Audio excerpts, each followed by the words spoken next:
are innovating to provide effective dispute resolution while not compromising on quality in the context of increasingly complex shipbuilding disputes. Before we get started, I will run through a couple of housekeeping notices. Could I please ask all participants to mute their microphones and turn their cameras off? The panel will be answering questions. However, could I please ask you to put your questions in the chat function? And I think we'll also be very happy to receive questions either in Korean or English. I'm sure that the panel will also be happy to receive queries after the session has ended, and I think all of the panel's details have already been sent to participants. And lastly, this webinar is being recorded and will be sent to all attendees.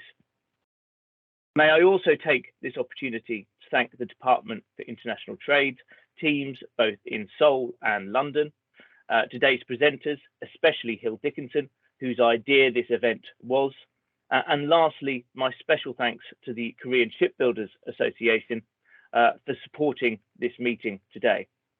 I very much hope that this event will mark the start of a more proactive engagement between our respective markets. It now gives me the honour to introduce Her Majesty's Ambassador to the Republic of Korea, His Excellency Colin Crooks, who will deliver the opening address. Ambassador, thank you.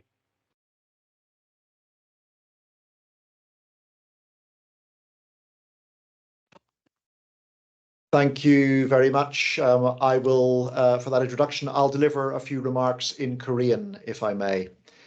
안녕하십니까. 저는 콜린 크룩스 신임 주한 영국 대사입니다. 한국의 조선업계와 영국의 해양 서비스 업계 대표 및 전문가들이 한 자리에 모인 이니셔티브에 참여하신 것을 환영합니다. 1970년대 영국의 해양 엔지니어와 디자이너들은 한국의 주요 조선 기업들에게 지식과 전문성을 공유해 한국의 조선 해양 부문의 기반을 마련하는 데 기여했습니다. 2020년대인 현재 저는 이러한 협력이 더욱 확대될 수 있기를 기대합니다. 전 세계적으로 코로나19 대유행과 더불어 선박에 대한 수요가 증가하고 있습니다. 또한 조선 해양 분야에서 지속 가능한 탈탄소화에 대한 요구도 높아지고 있습니다. 이는 조선업체, 선박 소유주 및 선박 운영업체 모두에게 도전이 될 것입니다. 영국 정부는 이번 달 조선 해양 산업에서 지속 가능한 미래를 확보하기 위해 새로운 국가 조선 산업 전략을 발표했습니다. 영국은 향후 3년간 조선 부문에 40억 파운드를 투자하고 녹색 기술 상용화를 위한 해양 부문 연구 개발에 추가로 2억 600만 파운드를 투자하는 것을 목표하고 있습니다. 조선 해양 강국인 한국은 영국이 지속 가능한 선박을 만들고 해양 기술을 개발하는 데 있어 중요한 파트너입니다. 영국은 기술과 전문성을 통해 세계 최고의 조선 강국이 되려는 한국의 포부를 지원할 수 있습니다. 이에 한국 조선업계에서 경험이 많은 해양 사업 개발 매니저가 곧 저희 영국 대사관 국제통상부 조선해양팀에 합류하게 될 것을 알려드립니다. 이번 웨비나에서는 건조 단계 및 조선 계약 이후 제공되는 영국의 법률 서비스와 분쟁 해결 관련 전문성이 조선 해양 기업들과 고객 모두에게 어떤 혜택을 제공해 드릴 수 있는지에 대해 논의합니다.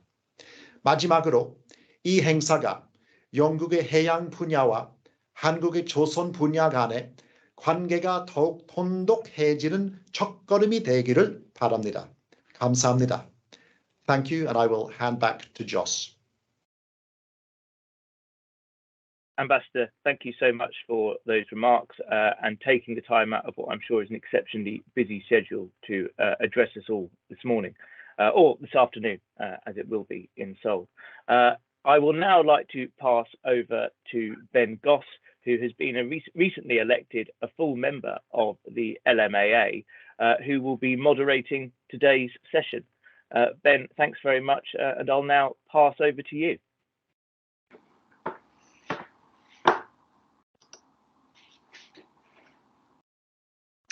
Thank you, Joss, and thanks also to Ambassador Crooks for those opening remarks, and to the Department of International Trade and Maritime London for hosting today's event. Good afternoon, everybody, and thank you for joining us. May I start by saying what a privilege it is to moderate today's event. The format for this session is that each speaker will give a short presentation of about 10 minutes each, following which we've scheduled some time at the end for questions. As Joss said, please ask any questions which you would like the panel to address using the chat function on your screens. You can do this at any time during the presentations. We will collect them all and try to address them at the end. Please also feel free, as Joss indicated, to ask your questions in either English or Korean, whichever you are most comfortable with. We have Jeff Park from Hill Dickinson with us today, and he's kindly agreed to provide translation. So if you prefer to write your questions in Korean, you are very welcome to do so. The topic of today's discussion is contractual delays and what can be done to speed up resolution of disputes under English law. If your contract incorporates an arbitration agreement, which shipbuilding contracts commonly do, then that arbitration is governed by the Arbitration Act 1996, Section 1 of which states that the object of arbitration is to obtain the fair resolution of disputes by an impartial tribunal without unnecessary delay or expense. The Arbitration Act of 96 has helped London to achieve preeminence as a seat for arbitration and is, for the first time in 25 years, under review by the Law Commission to see if it is still fit for purpose and how it can be improved. Disputes have certainly become more complex in the intervening period, which is inevitable where projects have become more technical and the sums involved have escalated. Delay claims have been a particular problem for shipyards, some of which have failed because the yard was not able to sufficiently prove its claim. So what can be done to improve matters? To address this, we have an illustrious panel consisting of a shipbroker, 2 lawyers, a barrister and an arbitrator, and it is my privilege to introduce each of them as we go along. Now, as disputes generally start out as technical or commercial issues, which, if unresolved, escalate into full-blown legal disputes, we thought it appropriate to start today's discussion by looking at disputes from a commercial broker's perspective, before then moving on to the legal aspects. So our first speaker is Thomas Bracewell.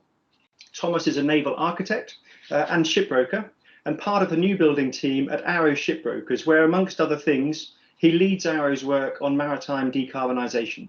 So Thomas, over to you.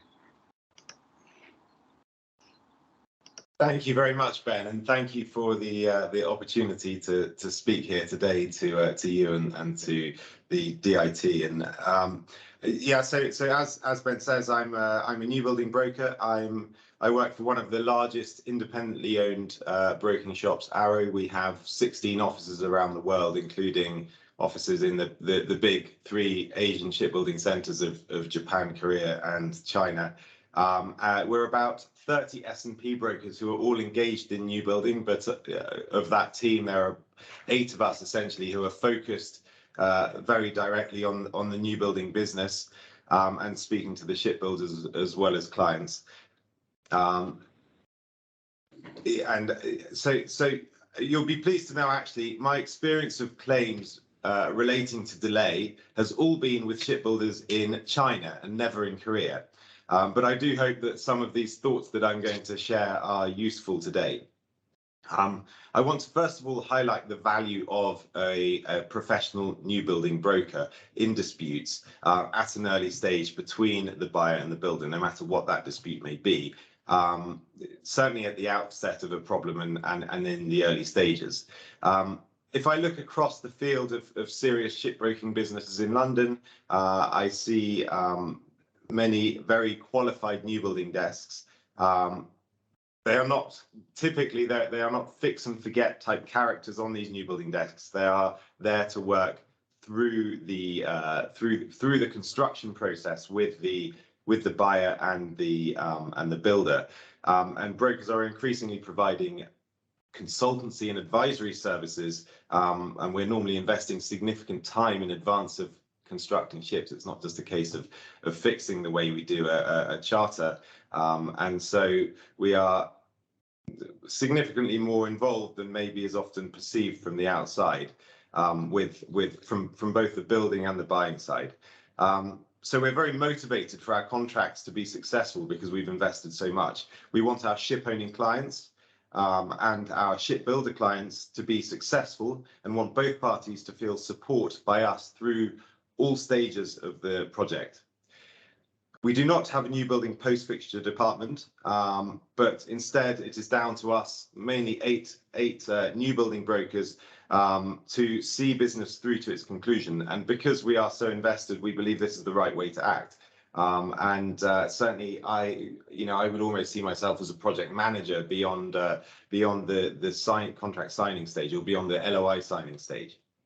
And myself, I'm a naval architect, and we have within the team, we also have legally trained. We have people with experience on the technical buying side of equipment and so on and so forth. So we have quite a lot of experience, and whilst we do not have limitless time and resources, with the legal and engineering capacity that might be required to mediate disputes, many of us do have a lot of experience. We certainly have probably 200 years of experience across our desk, and we likely also have the ear of the ship owner, which is incredibly important in so many cases when it comes to dispute. What I'd like to do is I'd like to highlight two experiences I've had, both of which have been in China, where delays have been caused by technical and construction issues, with very different outcomes. The first was with a very highly regarded builder, and through an assumed but unproven negligence of one of the builder's subcontractors, there was a fire in the engine room of a vessel which was almost ready to be launched. The fire caused significant damage and many months' delay. Whilst the builder issued notice of force majeure on our advice as broker, they immediately and proactively struck up a dialogue with the buyer alongside, and we negotiated a sensible resolution within a matter of weeks.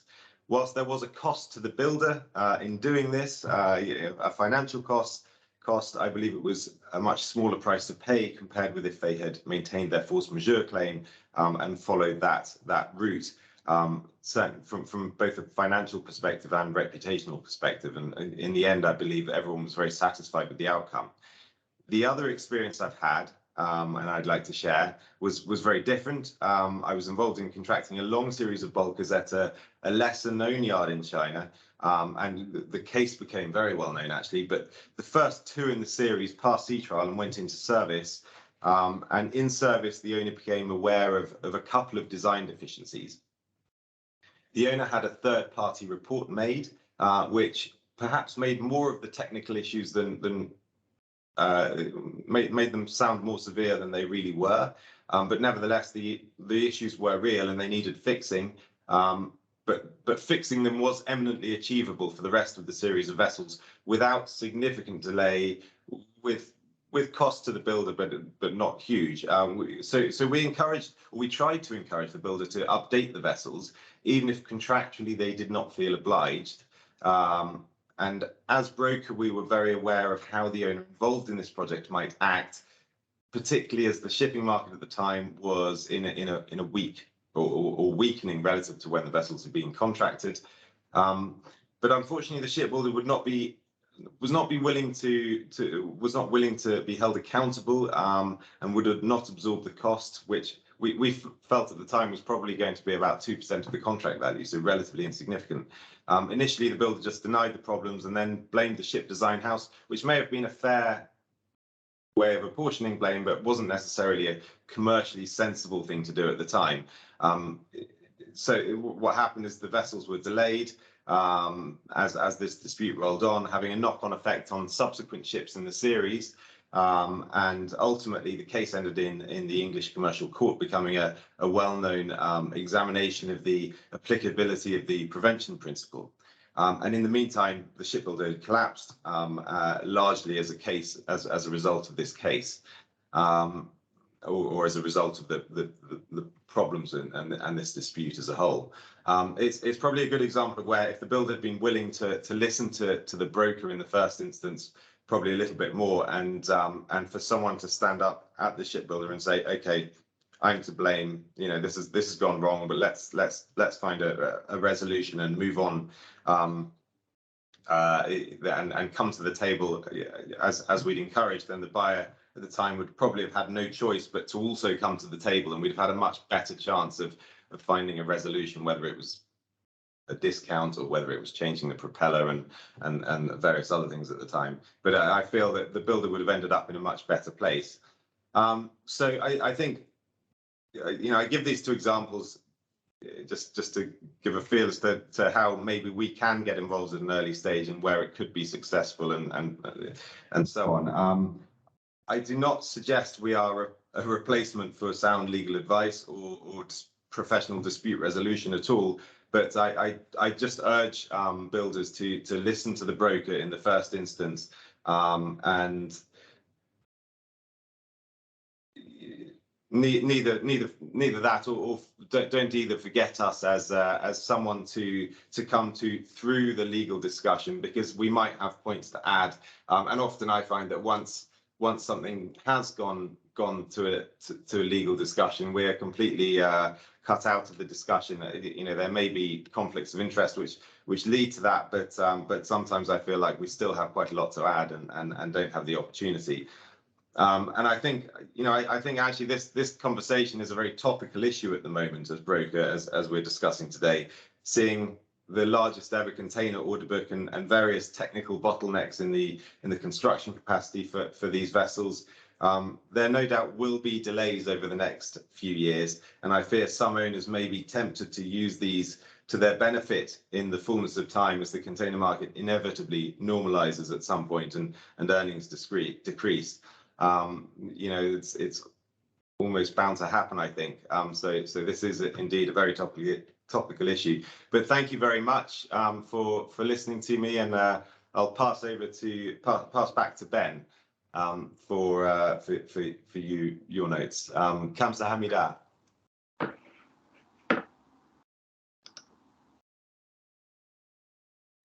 Thank you, Thomas, for a very insightful broker's perspective. You've undoubtedly provided some food for thought, especially regarding whether brokers are utilised as well as they should or could be when issues arise, and whether yards should make better use of the broker, especially at the early stages of a dispute. I think it's certainly true that generally the earlier that issues are addressed, the quicker and easier they are to resolve, and there's no doubt that the broker can potentially play a key role at the early stage of a dispute and has a vested interest in doing so. We're going to stick with the theme of dispute avoidance and commercial solutions for 5 minutes longer, whilst I talk briefly about dispute boards, before we then move on to more legal aspects.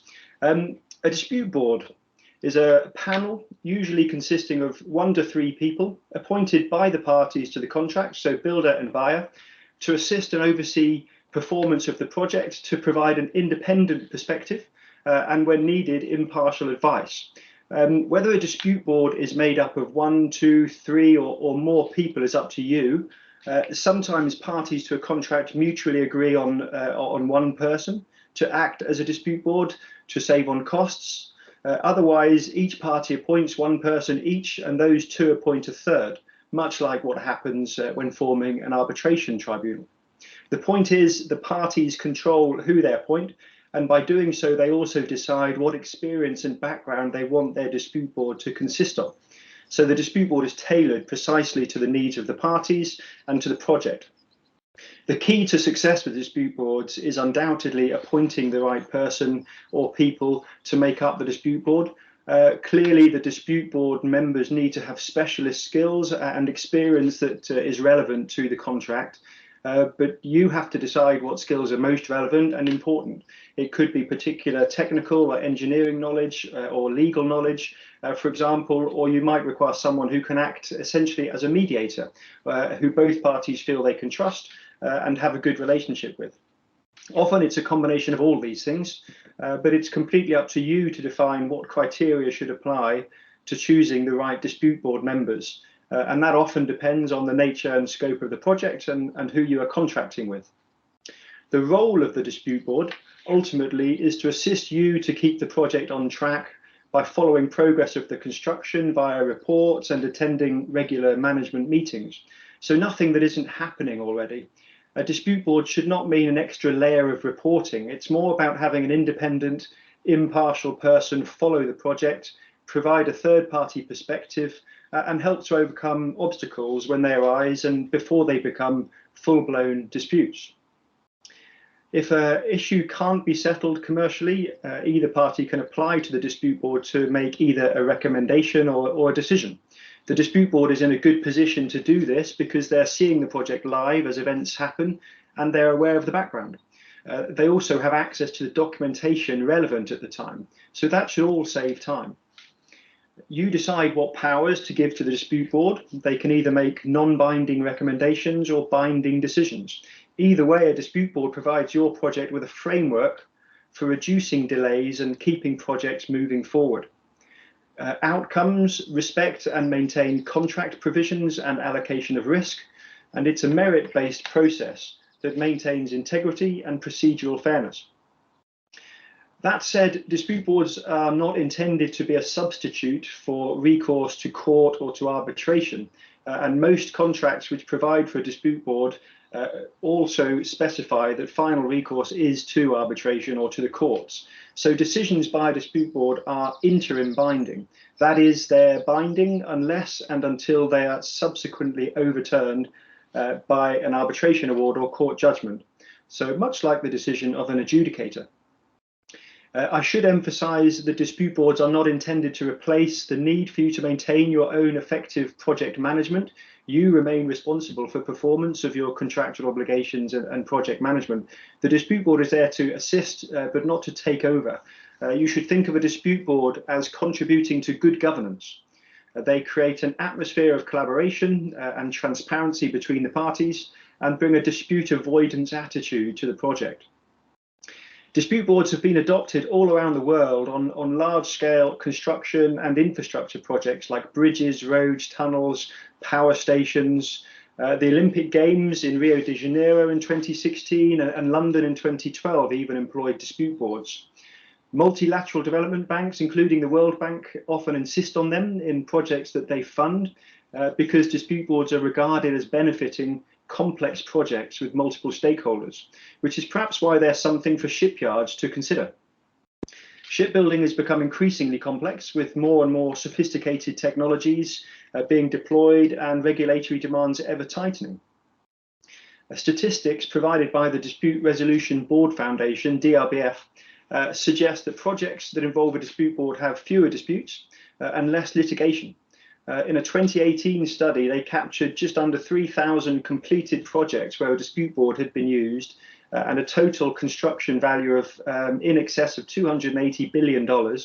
And according to their analysis, over 85% of disputes which were referred to a dispute board for a decision did not go on to be challenged by subsequent court or arbitration litigation. The dispute board decision was accepted and put an end to the matter. So that amounts to significant savings in time, resources, and ultimately money. I hope that's provided some food for thought. I would be very interested to hear what experience people attending have of using dispute boards. Feel free to mention it in the chat or to contact me after the event. But for now, moving on, I'd like to introduce Lewis Moore and Jeff Park, partners at international law firm Hill Dickinson. Lewis and Jeff are going to talk about how the English legal system is improving its processes with reference to delay claims. So, gentlemen, over to you.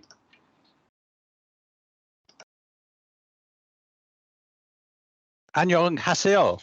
Ben, thank you very much for that kind introduction, and my thanks also to DIT for hosting this meeting today And my thanks also to the participants for joining us. If you just bear with me a moment, I'll just put some slides on the screen.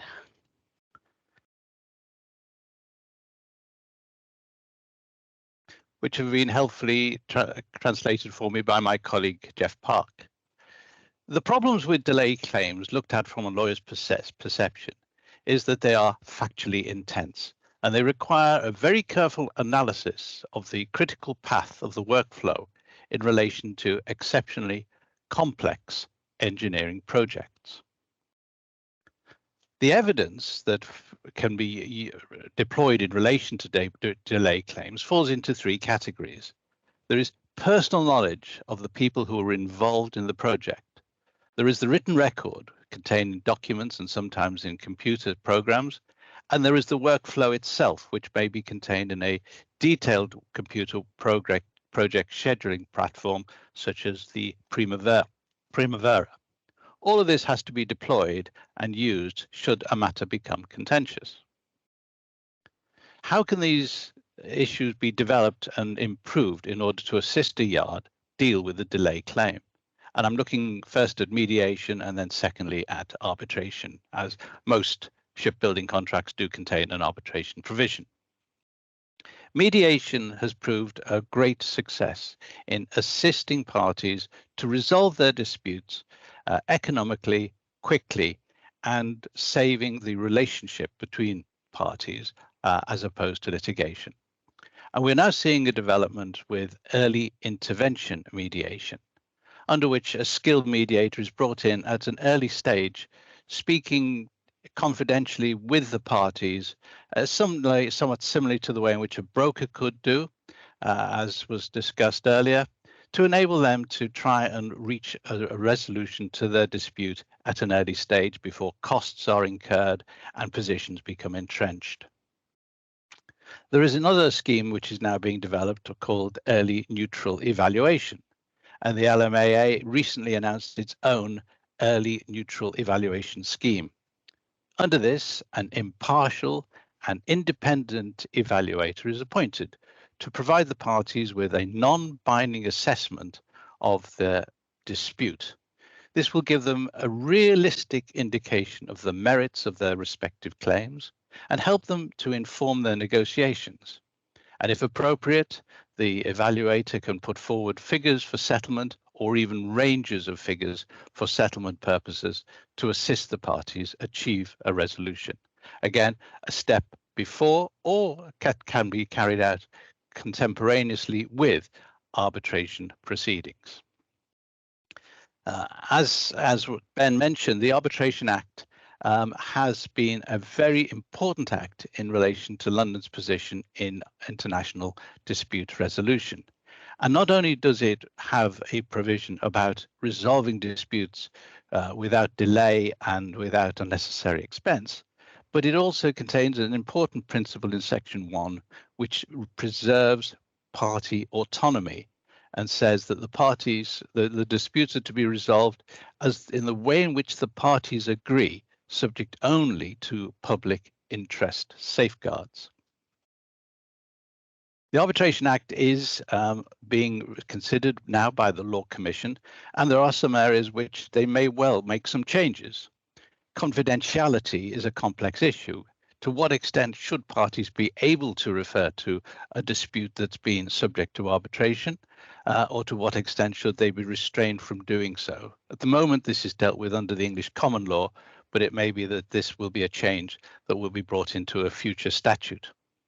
Also, dismissing unmeritorious claims and defences at an early stage is an issue that the Law Commission will review. Although in this respect, there is already some measure of power, because if the parties agree, preliminary issues can be dealt with, which can resolve the entire disputes if there is one key point that needs to be decided. And finally, appeals. There is a relatively limited power to appeal an arbitration award on a question of law. It works remarkably well, in my view. Very few arbitration awards actually get permission to appeal, and even fewer actually are reversed on appeal. we'd want to see as lawyers, and I'm sure as users, the continued development of English law. But at the same time, I do have sympathy that parties do not want to see English law developed at their expense. But there are other factors that can be deployed by parties at this stage without waiting for the changes for the Arbitration Act, which may come in the future. One possible way in which disputes can be short-circuited would be the adoption of a statement of agreed facts and issues, so that the parties from the earliest stage try and record what is in dispute and what is agreed in order to avoid time being spent on issues that are not relevant. Also, scheduling into an arbitration hearing breaks after the opening statements have been made by counsel, so that the arbitrators have an opportunity of reading the documents within the context of the way in which the parties are presenting their case. And I think that this would also enable proceedings to go forward more quickly, although I accept it does have a start and stop effect on hearings. Witness statements, and Mr. Michael Nolan QC will be, I think, talking about this later, have proved a particular problem. They should be what a witness knows from his own memory. They have become something totally different, overlong, over-argumentative, and unnecessarily expensive. The commercial court has turned its face against that behavior, and there are penalties for those who try and use or abuse the system of witness statements. That is also a power that arbitrators are using more regularly in order to cut down on evidence which is either inadmissible or inappropriate. And finally, expert evidence in these sorts of disputes is one of the most expensive areas. And that also can be addressed by limitations being placed on the length of expert reports, on the costs that will be recoverable for expert reports, should the party be successful. And also, I think that sequential exchange of expert reports can be adopted. That would then avoid both experts writing detailed reports on issues that may not be in dispute. And finally, the way in which experts give their evidence.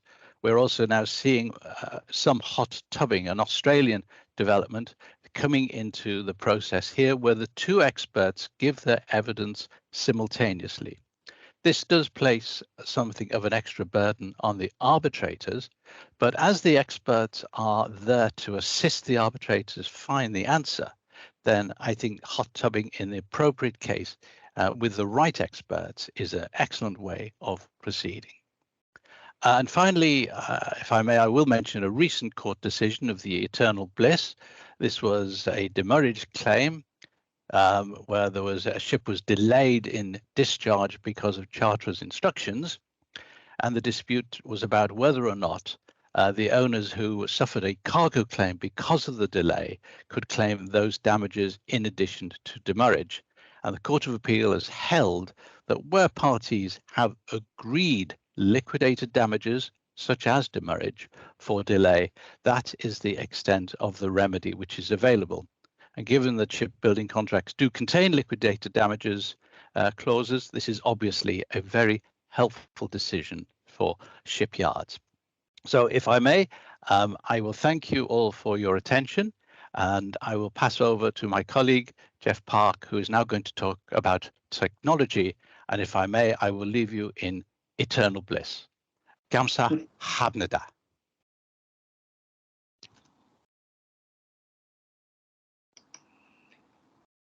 Just if I could butt in very quickly before Jeff takes over, we do have some slides which I think also accompanied Lewis's talk, which unfortunately didn't make it onto the screen, but those slides and these will be shared after the event in any case. So apologies for that, Lewis, and Jeff, over to you.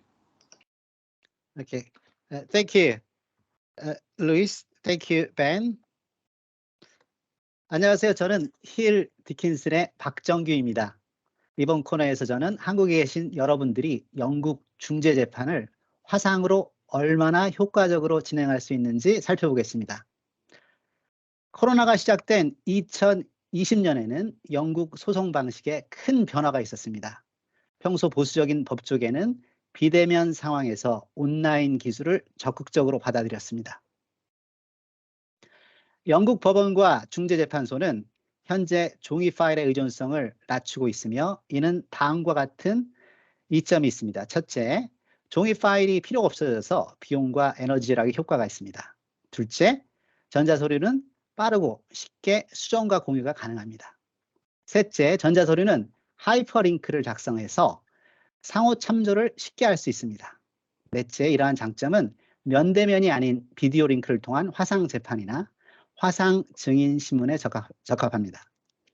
다섯째, 예를 들어 종이 서류를 바탕으로 한 증인 신문의 경우 수십 개의 종이 파일 중 하나를 골라 다시 그 두꺼운 파일에서 원하는 페이지, 원하는 문구를 찾아 증인에게 제시해야 하는 번거로움이 있습니다. 하지만 화상 신문의 경우 그 페이지를 바로 화면에 띄워 공유할 수 있기 때문에 매우 효율적입니다. 기술 발전에 따라 중재재판을 순전히 화상으로만 진행하는 화상재판과 변호사와 중재인들은 면대면으로 한 장소에서 모이지만 해외 증인신문만 화상으로 진행하는 하이브리드 재판을 가능하게 했습니다.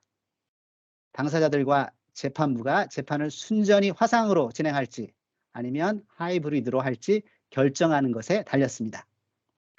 면대면 중재재판도 여전히 그 역할이 있지만 당사자들이 동시에 같은 장소에 면대면으로 모이는 장점은 당사자들이 청문회에 참석하거나 증거를 제시하기 위해 해외로부터 먼 거리를 이동해야 하는 단점과 비교해서 결정해야 합니다. 100% 화상 재판에 비해 하이브리드 재판은 변호사들이 중재재판 과정에서 재판부로부터 면대면 피드백을 얻을 수 있기 때문에 유리합니다. 이를 통해 케이스를 더 강하게 압박해야 할 필요가 있는 포인트와 그럴 필요가 없거나 오히려 더 추진하지 말아야 하는 포인트를 알 수 있습니다. 화상재판의 큰 장점 중 하나는 해외 증인을 신문하기 위해 재판 시간이 매우 신축적일 수 있습니다. 아시아에 있는 증인들에 대한 대질 신문을 위해 보통 런던 시간 8시 혹은 더 이른 시간에 재판을 시작합니다. 화상 재판은 이처럼 중재 당사자의 시간에 맞추어 시간과 장소의 제약이 적습니다. 따라서 면대면 재판 때 시차 적응이 안 된 해외 증인이 대질 신문을 받는 것보다 더 효과적이고 바람직합니다. 현재 런던 중재 재판을 위해 사용되는 가상 플랫폼은 모든 면에서 면대면 재판과 같이 효율적입니다. 당사자들은 재판 휴회 기간 동안 중재 재판룸에서 각자의 안전한 가상 미팅룸으로 원활하게 이동할 수 있습니다. 실제 면대면 중재 재판 과정에서 종종 발생하는 메모 전달 없이 화상 재판 중에 변호사와 고객이 서로 비밀리에 플랫폼을 통해 메시지를 주고받을 수 있습니다. 이를 반영하기 위해 최근 런던 해사중재협회, 즉 LMAA 2021년 개정법에는 포괄적이고 모범적인 화상재판 가이드라인이 기재되어 있습니다. 제가 지난 1월에 이 가이드라인에 따라 화상 중재재판을 진행했는데요. 매우 사용하기 쉽고 효과적입니다. 마지막으로 화상 조정, 즉 버추얼 미디에이션에 대해 잠깐 말씀드리자면요. 당사자들이 시간 내에 합의에 대한 압박을 느끼며 면대면으로 함께 만나는 것이 유리할 수 있습니다. 하지만 화상 조정을 통해 달성할 수 있는 조기 합의와 비용 절감의 가능성이 늘 열려 있기 때문에 화상 조정은 여전히 유효한 선택일 수 있습니다. 이상으로 비대면 업무 시스템과 온라인 기술 발달에 맞춰 런던 중재가 화상 재판을 통해 어떻게 시간과 비용을 줄일 수 있는지에 대해 살펴보았습니다. 이상으로 제 세미나를 마치겠습니다. 감사합니다. It's over to you, Ben. Thank you very much. Thank you, gentlemen. Thanks, Lewis and Jeff. I'm sure it was a welcome relief for the audience to be able to follow part of today's presentation in Korean instead of English. So on behalf of everybody, thank you for that, Jeff. Our next speaker is Mr. Michael Nolan, QC of Quadrant Chambers in London, who is going to give us a barrister's perspective. Barristers are often appointed to represent parties in court or arbitration hearings, and Michael is going to highlight some developments in relation to evidence and hearings and suggestions for improving efficiency in litigation. So over to you, Michael.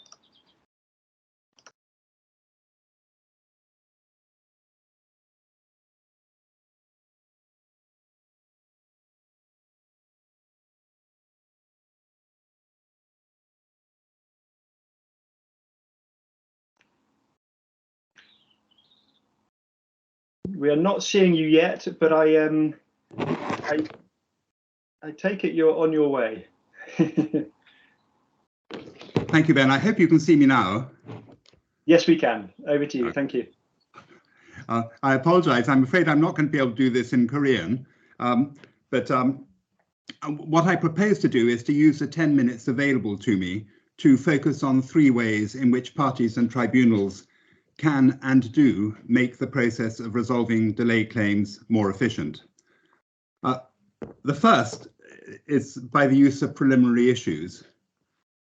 Many of the delay claims in which I've been involved have raised issues as to the construction of the contract and whether the type of delay claimed in fact entitles the builder to an extension of time to complete the building of the vessel. One I have in mind is a case where the buyers had cancelled a shipbuilding contract in a falling market pursuant to a provision in the contract which entitled them to do so in the event that the vessel wasn't completed within 225 days after the completion dates specified in the contract. The yard alleged that the delay had been caused in part by the actions of the buyer's supervisors, and that delay didn't therefore count as non-permissible delay, and that therefore the cancellations were wrongful. The buyers denied that their supervisors had acted in any way improperly, and denied that their actions caused any delay, still less the delay alleged.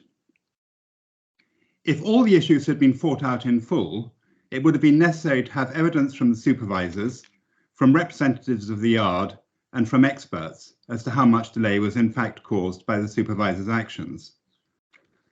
The buyers, however, had an argument that even if the supervisors didn't perform their functions properly, and even if they did cause delay in the building process, the builders couldn't rely on that delay, either because it wasn't permissible delay for the purposes of the contract, or because if it was, the builders were required to give prompt notice of it, and they hadn't done so. If they were right about that, they were indeed entitled to cancel the contract. The tribunal ordered the hearing of a preliminary issue, which in essence was, even if a delay of the length claimed was caused by the actions of the buyer's supervisors, did that count as non-permissible delay for the purposes of the contract? That issue was decided in the buyer's favour after a day of argument.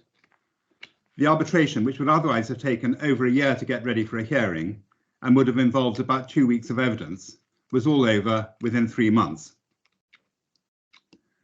That arbitration took place after the contract had come to an end, but it's also possible, and it can be helpful, to have issues decided speedily while the contract is still being performed. In another case I was involved in, there was a substantial dispute between the parties as to the length of permissible delay allowed in the event of late delivery of design drawings. The builder said that the effect of the relevant clause was that if the drawings were 14 days late, it was entitled to 14 days permissible delay. The buyer said that the permissible delay was only that delay that was actually caused by the late delivery of the drawings. The issue was decided very promptly as a preliminary issue in the course of the project. That had the considerable advantage of letting each party know exactly where they stood, both as to the past and for the future, and put to rest a debate that had been causing a certain amount of friction between the parties. The second way in which arbitrations can be and are being made more efficient is by the greater use of virtual and hybrid hearings, which Jeff has just been talking about. There's been quite a long history of witnesses giving evidence from abroad by video link in arbitrations, but the events of the last 2 years have improved both the technology and parties' familiarity with it immensely, and have demonstrated that virtual hearings can work well, particularly in cases which involve just legal argument. When we first went into lockdown here in London in March 2020, both the commercial court and the arbitral community reacted with impressive speed to adapt their procedures to take account of the restrictions imposed by lockdown life. As Jeff has said, fairly early in the pandemic, the LMAA produced very useful guidelines for the conduct of hearings, and in particular for the creation of electronic bundles and for ways of ensuring, so far as possible, that witnesses giving oral evidence virtually do so without prompting or interference from people out of view of the camera. The advantages of virtual hearings in terms of cost and convenience are obvious. They also enable representatives of the parties who would not normally attend a hearing to do so remotely. The first one I did was for clients in Singapore and Malaysia who, even in normal times, wouldn't have come to London for a hearing, but were now able to watch proceedings remotely in their evening and to send me helpful messages by WhatsApp as the case progressed. There are, of course, disadvantages as well. One considerable benefit of parties attending arbitrations in person is that they're brought together at a time when minds are focused on the case and strengths and weaknesses are apparent in everyone's mind, and when those attending are away from the distractions of office and home and can focus on the case. Sometimes this can lead to settlement of even the most hard-fought cases and to a restoration of commercial relations between the parties. I remember one particularly contentious arbitration where both sides were accusing each other of fraud. Both the chief executives were smokers. At each break, both would rush out of the building to have a quick cigarette in the street. At first, they left the room separately and no doubt smoked separately. But by the end of the arbitration, they were leaving and returning together, chatting volubly and amicably as they did so. The dispute ultimately settled satisfactorily, and I have little doubt that that was in large part because the parties had been brought together by the arbitral process, and possibly also by the fact that both CEOs were smokers. Without a virtual hearing, however, there is no equivalent bringing together of the parties. Another disadvantage, from my perspective as an advocate, is that it is often harder to read a tribunal on screen, particularly if it's a tribunal of 3, as is usually the case. When one is in the same room, it's much easier to tell if one of the tribunal is troubled by a point or hasn't found the right place in the bundle of documents. However, one of the many advantages of arbitration is its flexibility. As the world has started to open up again, we're seeing more hybrid hearings conducted in part in person and in part remotely. And I suspect these will become the norm, enabling the best bits of actual hearings and the best bits of virtual hearings to be combined. And now the third area where matters can and I think are being streamlined is in the area of the presentation of factual and expert evidence. To start with factual evidence, when I started in practice, the evidence of witnesses was given entirely orally. There was a process called examination in chief, by which an advocate would ask non-leading questions of the witness in order to adduce his or her evidence. That was time-consuming and inefficient, so the present practice developed of the evidence of witnesses of fact being given in witness statements drafted by their lawyers and exchanged before the hearing. A witness called to give evidence is normally now simply asked to confirm that his or her witness statement is correct, and is then immediately subjected to cross-examination by the advocate on the other side. Whilst this is efficient, it has, as Lewis Moore was saying, certain disadvantages. The first, and perhaps the main one, is that the practice developed of producing witness statements in which the witness gave a long account of everything that had happened in the case, referring to and quoting from many of the documents, regardless of whether or not they had written them. The result was that the statement of witnesses, whose involvement in the material events was relatively insignificant, became increasingly long and cumbersome. Another disadvantage was that very often witness statements contained argument, sometimes lengthy argument, as to the merits of the case, which again made them longer than they needed to be. A third was that sometimes the statement, both in terms of terminology and emphasis, was more the statement of the lawyer drafting it than it was of the witness himself. The Commercial Court has recently sought to clamp down on all of these practices. A practice direction now provides that witness statements should only contain matters that are within the knowledge of the witness giving them, should not contain argument, and should not set out the contents of documents, or indeed refer to documents at all, save where necessary. It should be based on notes taken at an interview at which the witness is asked non-leading questions so as to adduce their evidence. And the direction provides that if these guidelines aren't followed, then evidence may be excluded or there may be cost consequences. I would expect in the future, to the extent that it's not already being done at the present, the same practice will be expected in arbitration, with witness statements becoming much shorter and with a consequent saving both in time and in cost. And finally, in some cases, as Lewis has said, expert evidence can be given more efficiently by hot tubbing. At present, in most cases, once there's been an exchange of expert evidence, the experts meet to discuss their reports and to compile a list of matters they agree on, matters they disagree on, and the reasons for the disagreement. If the experts are equally good and are left to carry out this process without interference, as they should be, this can be very efficient. It focuses the area of the debate and it shortens the hearing. Hot tubbing takes that process one step further, so that at the hearing, the experts give their evidence concurrently rather than one after the other. Each area of disagreement is dealt with sequentially, with both the tribunal and the advocates questioning both experts, and the experts asking questions of each other before moving on to the next topic. My own experience of it has been mixed. There's a danger, if it's not tightly controlled, that the discussion becomes a free-for-all, but there are cases in which it can be very effective. Like the other matters I've discussed, the question whether or not hot tubbing is desirable in any particular case will depend on all the circumstances. Different cases will demand different procedures, but one of the great advantages of arbitration is that it allows a great deal of flexibility to the tribunal and to the parties as to how most efficiently to deal with the particular challenges of any particular dispute. Thank you for listening, and I will now hand over to David Stewart to give you the arbitrator's perspective. Thank you very much for that, Michael. Just before I hand over to David, just to thank you. I think you've highlighted some topical recent developments, and I certainly agree that virtual hearings have served to greatly increase flexibility when it comes to timetabling and provide scope for significant time and cost savings. And you also highlighted the use of preliminary issues, which is interesting. I think perhaps something that we can come back to at the question and answer session at the end.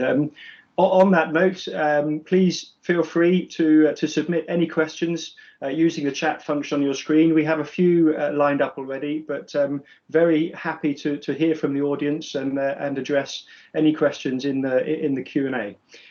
Before though, our last speaker is a fellow arbitrator and president of the London Maritime Arbitrators Association, LMAA, Mr. David Stewart. David will share some thoughts from an arbitrator's perspective. So over to you, David.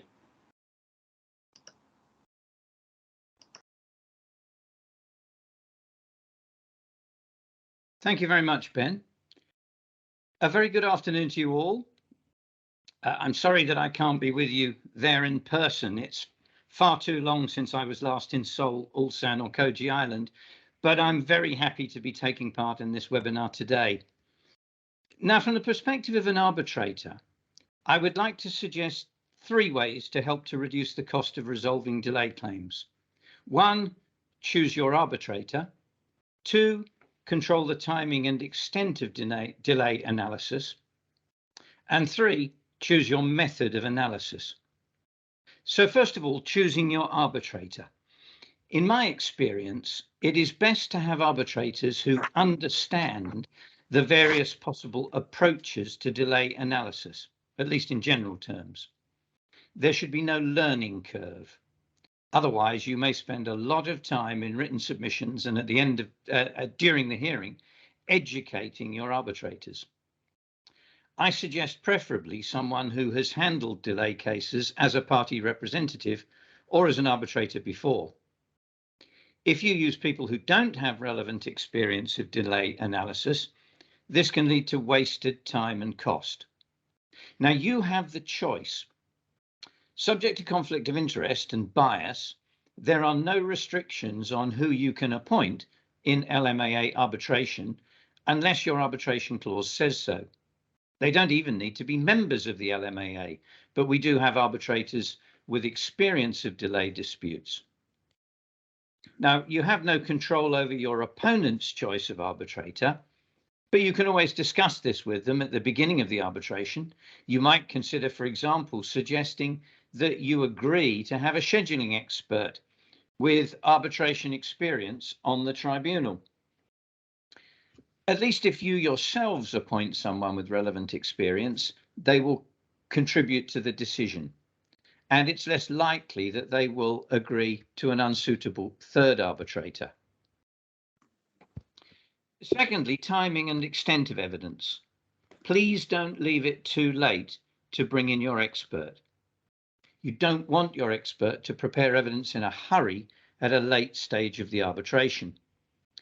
I had a case recently where the parties waited until the hearing date was fixed before instructing scheduling experts.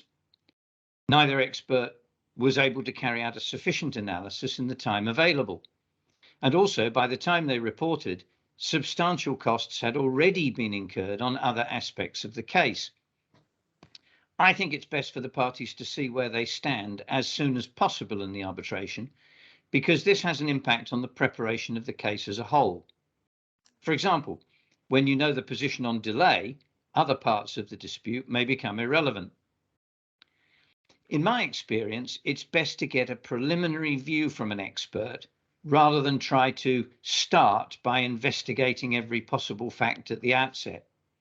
You can never do a perfect job, and arbitrators don't expect you to do so. We have to decide the case on a balance of probabilities.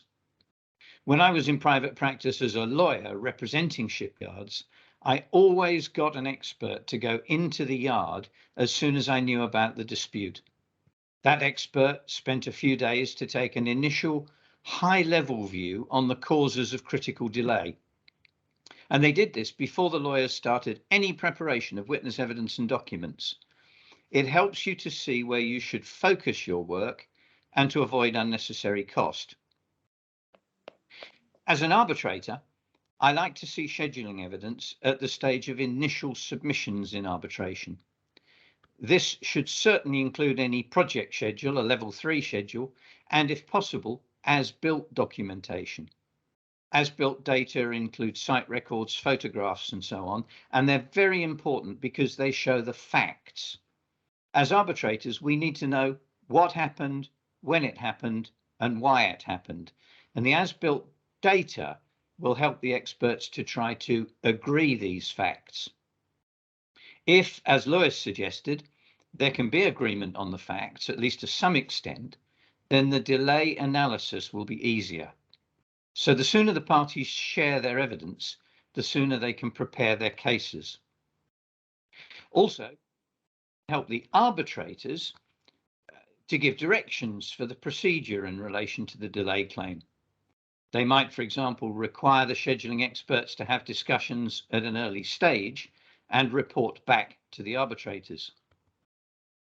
Please keep control of your experts and control the time they use. I had a very useful tip from some experts once. They said, first of all, identify parameters at the beginning of the work. Tell the experts how long they have and how much cost to budget for. Then the experts do the work to the level of detail that is possible within those parameters. Now, thirdly, choose your type of analysis. The choice of the type of analysis will depend on the circumstances of the individual case. For example, how good the records are from the project and what kind of schedules have been used during the project. But there is one key point that applies in all cases. As an arbitrator, I want to see an analysis which shows what happened as far as possible. I don't find it helpful to have something artificial or theoretical. Please focus on the facts. There's a useful quote in the textbook Keating on Offshore Construction and Marine Engineering Contracts, which says, "The correct analysis of causation of delay will differ widely on different facts and on different contractual regimes.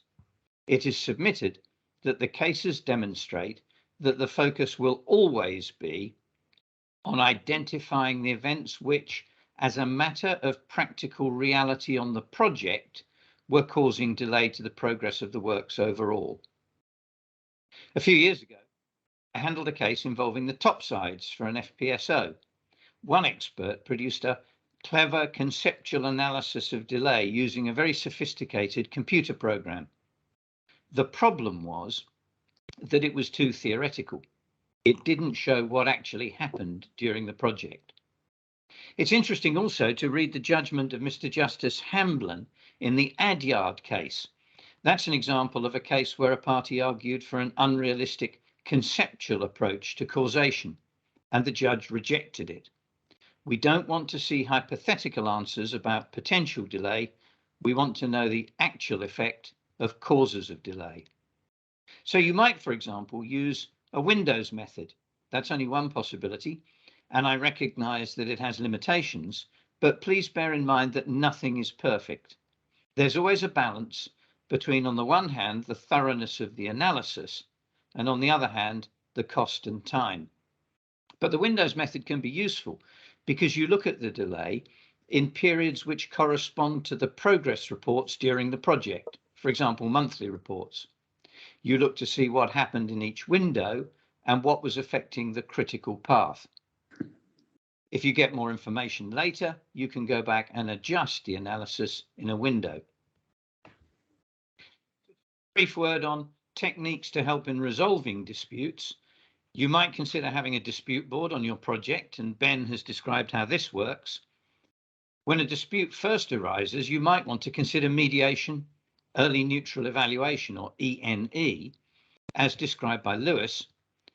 And you may find it helpful to know that the LMAA publishes on our website lists of members who are willing to accept appointments for DRBs or as mediators or evaluators. And as Jeff explained, we are frequently using virtual and hybrid hearings to reduce the cost of arbitration. Thank you very much for your kind attention.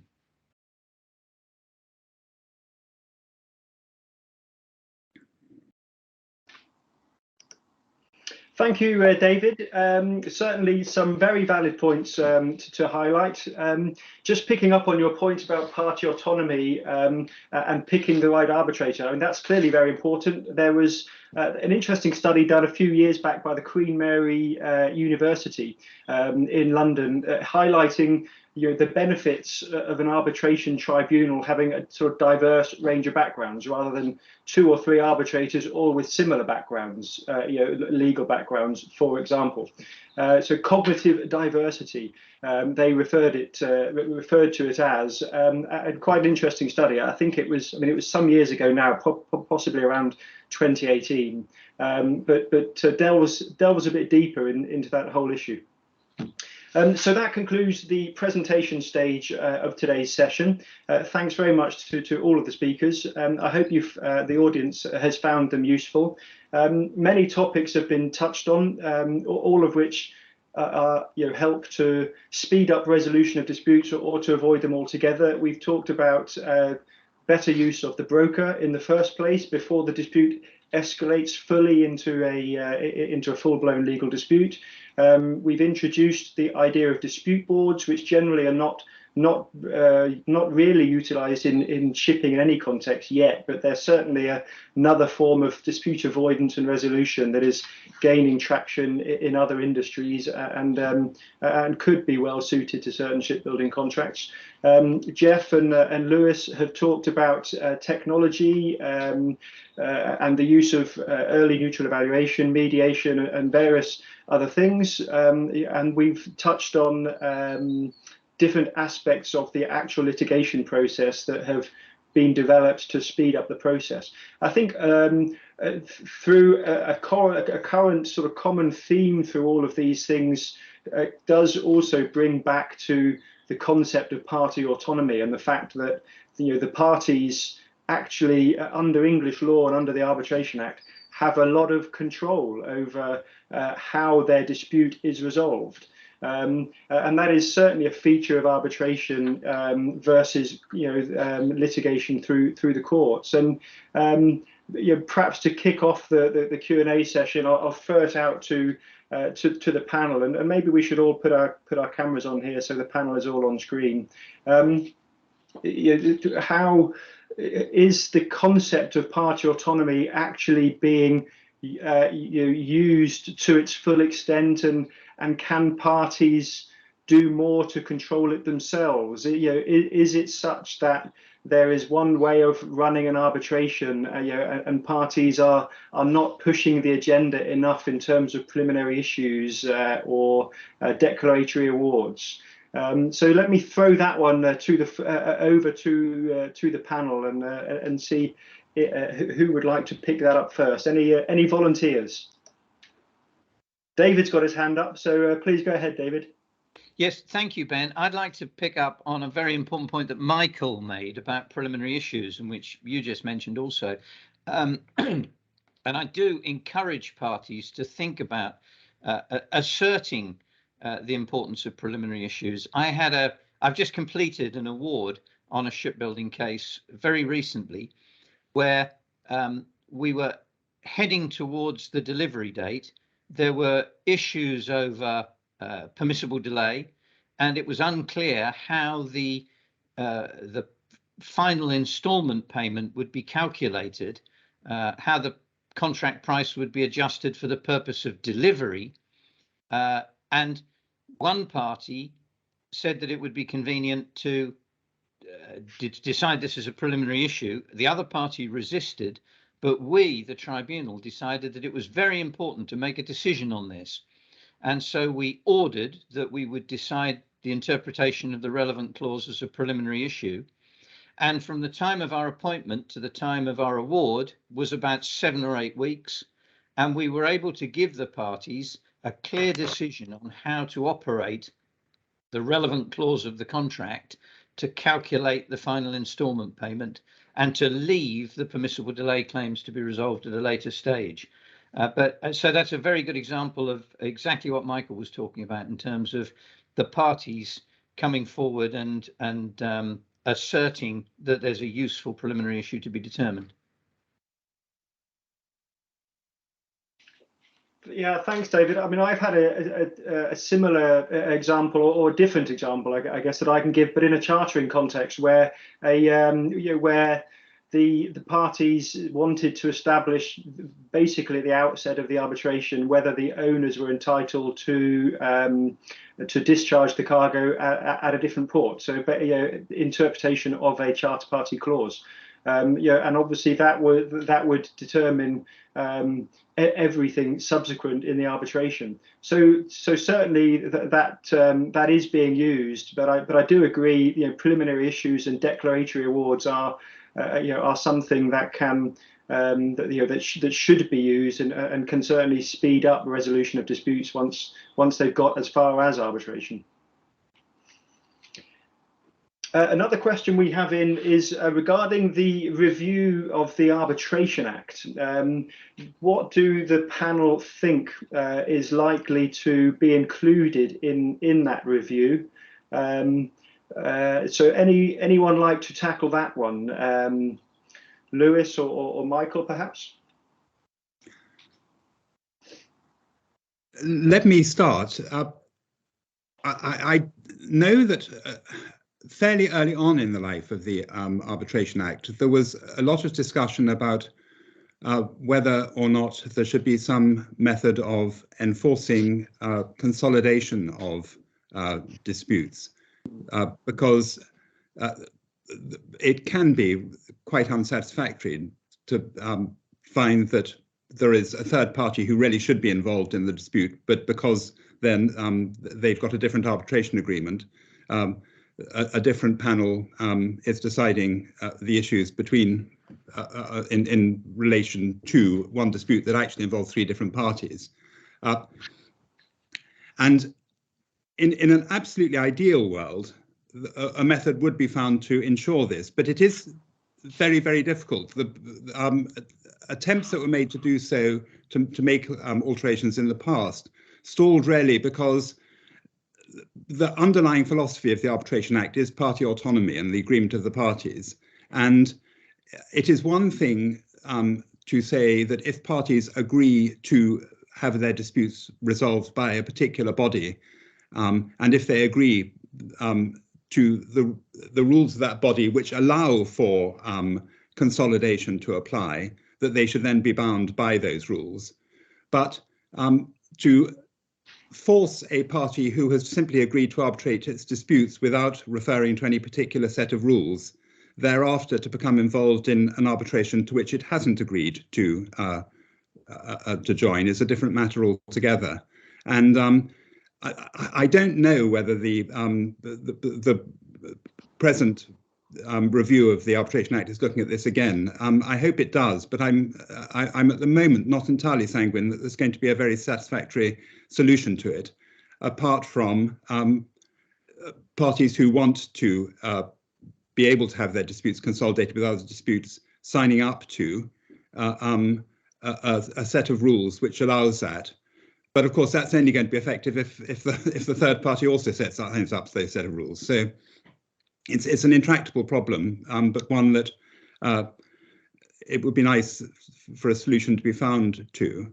At the moment, arbitrations in front of the LMAA very often end up, if not consolidated, at least being heard concurrently. And that does get around some of the problems that can arise from there being more than two parties involved.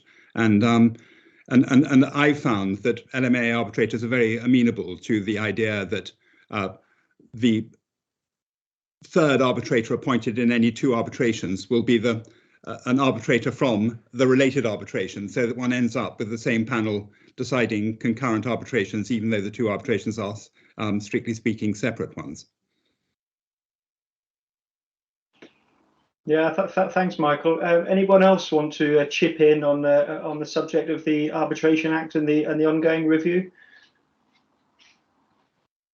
No, I think Jeff, go ahead. Yeah, obviously, when Arbitration Act 1996 was enacted, there was no technology like now in terms of virtual paperless technology. So I think the Law Commission should consider how the LMAA terms 2021 adapted the technology in terms of the virtual and hybrid arbitration hearing. So, David, you may advise the Law Committee about how the Arbitration Act can adapt the new technology by way of virtual hearings. Thank you, Jeff. That's a really important point. People may be aware that our guidelines on virtual and hybrid hearings now form the 6th schedule to the latest version of the LMAA terms.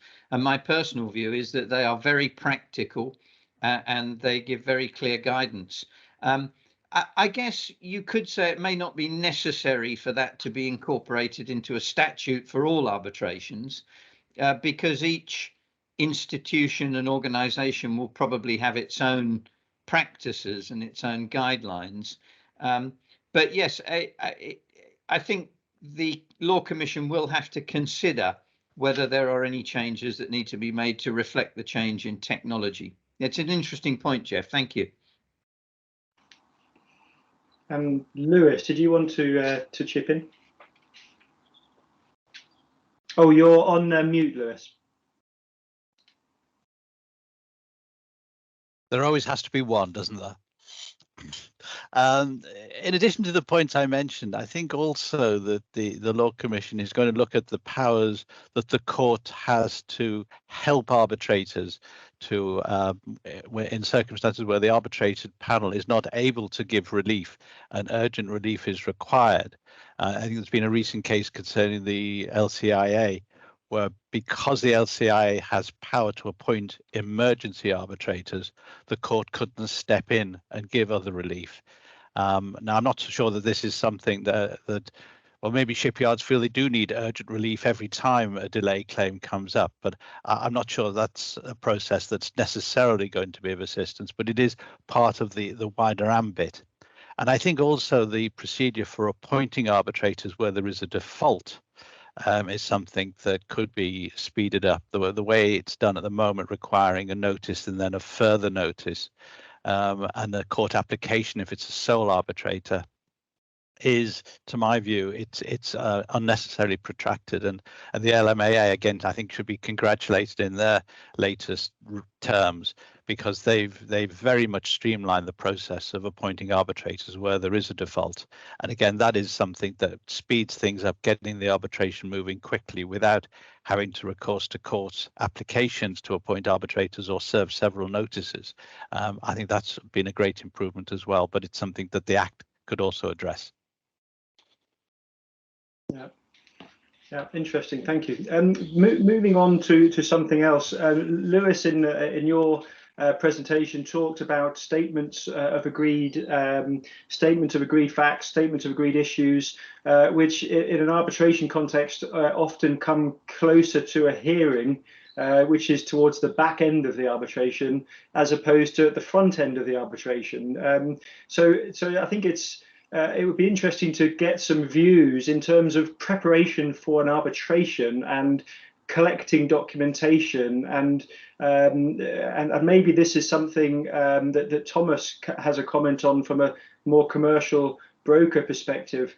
Are shipyards, generally speaking, is there sufficient evidence, factual evidence, documentation to sort of to evidence the dispute available and exchanged early enough in proceedings to help define the issues and achieve that? Because it's a valid point that's worth re-emphasizing, that if facts and evidence or facts and issues are agreed early on, then that serves the purpose of defining better the dispute for the rest of the arbitration. So Thomas, I don't know, from a commercial, do you want to kick that off in terms of documentation in your experience? How much is that aspect written into the shipbuilding contract, and how clear is it? What paper trail is being generated at the outset of these projects? It's an interesting. I'm not really sure I know how to answer. I mean, there is a very clearly defined specification, and therefore one should be able to, certainly from a technical, if the delay is caused purely by a technical issue, one should be able to come to a fairly quick conclusion as to whether that there should be enough documentary evidence to decide on the at least the parameters of the discussion. But I'm not sure I have necessarily very strong. I think it very much comes down to the dispute in question, and whether there is.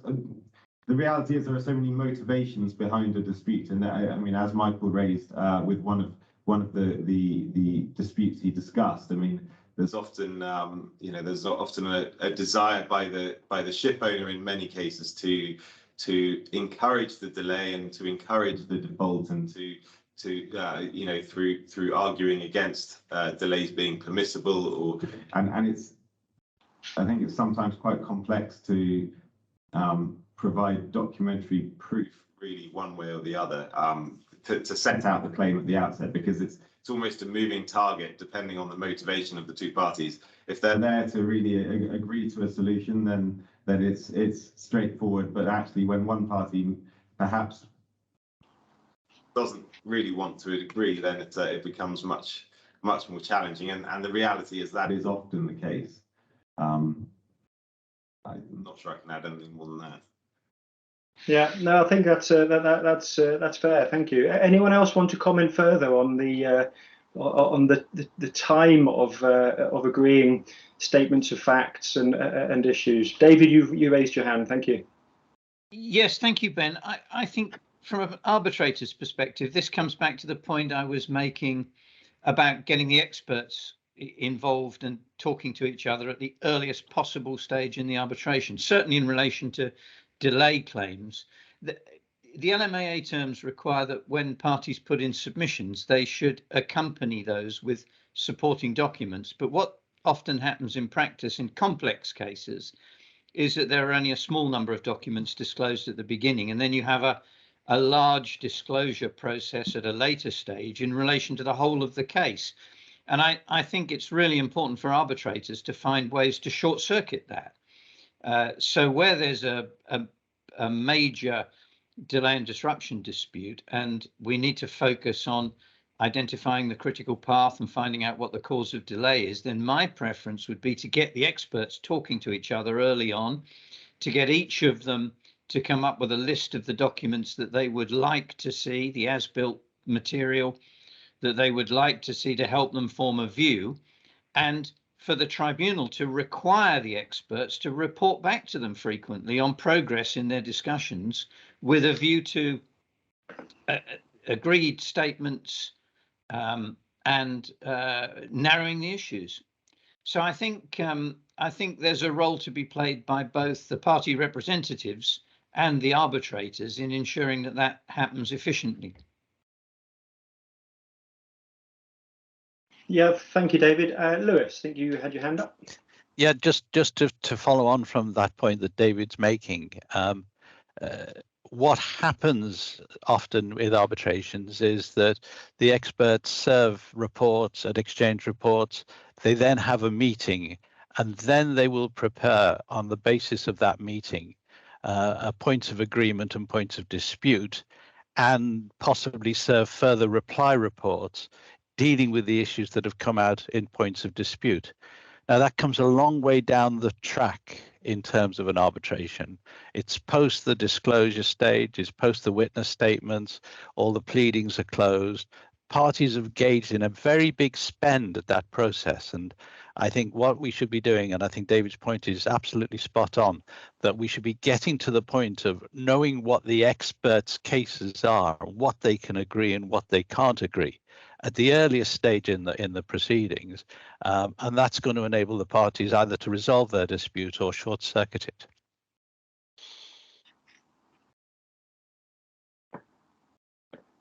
Yeah, I can't agree more. I think that well, we're actually running fairly quickly, running short on time here. That is the end of the questions that I fielded here. So unless anybody on the panel wishes to make any final closing remarks, then I think we'll draw proceedings to a close. Any takers? Going, gone. No. So that is all we have time for. Sincere thank you to all of the panelists for providing some excellent insights and perspectives, which I'm sure has provided all of us with plenty of food for thought. I hope that it has. Thanks also again to Maritime London and to the Department of International Trade for hosting this event, and indeed for their commitment to supporting business between UK firms and Korean shipbuilders more generally. Thanks in particular to Ambassador Crooks for his welcoming remarks. Finally, thank you to the audience for attending. We hope you found it useful. Please feel free to follow up with any of today's speakers. Contact details have been provided and can be provided again. And we're more than happy to address further questions or general follow-up from today's discussion. So please feel free. So goodbye for now, and kamsahamnida.